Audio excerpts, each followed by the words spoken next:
ஏதோ சொல்லணும்ட்டு மனசுல இருக்கு. அதெல்லாம் சொல்லிட்டே இருந்தா அடுத்த அன்னையர் தினம் ஆயிப்பிட்டேன். அதனால இந்த வாய்ப்பு கொடுத்ததுக்கும் இந்த விழால வந்து கலந்துட்டவங்க எல்லாருக்கும் என்னுடைய மனமார்ந்த நன்றிகள்.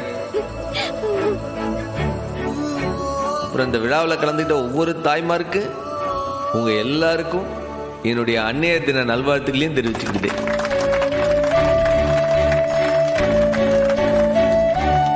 ஐயா, ஊர் மக்களே, எனக்கு இப்ப வேற வழி இல்ல, பேசித்தான் ஆகணும்.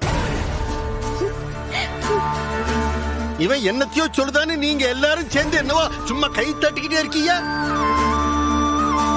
நான் கேட்க, இவன் அம்புட்டு பெரிய கொம்பனா? இதுக்குதான் ஆரம்பத்துல என்னால பத்தி விடணும்னு சொன்னேன். இருடா, அவர் என்ன பேசுறாருன்னு கேட்போம்.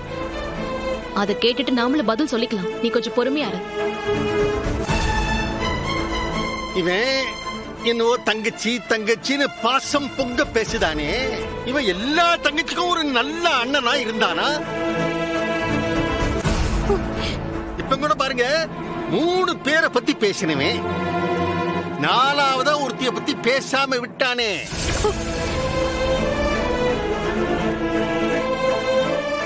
ஏன், எதுக்காக? இவன் என்ன வெறும் 3 பிள்ளைங்களுக்கு மட்டும் தான் அண்ணனா? இசக்கின்னு ஒருத்தி இருக்கல்ல, அவளை எந்த கணக்குல சேர்க்கிறது? அது ஏன் வீட்டு விவகாரம், உனக்கு எங்க வேத்தி வடியுது? நீ எதுக்குல பேசுற அதை பத்தி? பேசுவல்ல, விளங்காதவனா இருக்க. நீ பித்த பொண்ணு தானே அவ. ஆனா இப்ப வாயு வயிறுமா அவ ஏன் வீட்டுல இருக்கா? அப்ப நான் தானே பேசணும். பேசுவேன், நான் தான் பேசுவேன். நீங்க பாருங்க, இப்ப காட்டுற பாரு இவன் பவுஸ் என்னங்கிறத. நார பேசுறதுக்கு பாருங்க.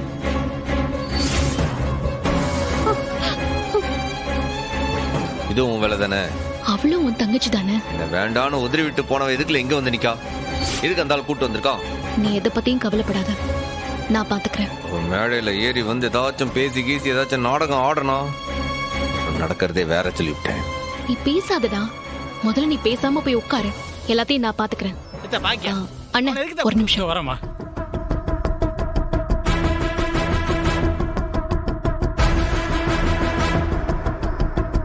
எப்படியாச்சும் பண்ணுங்க.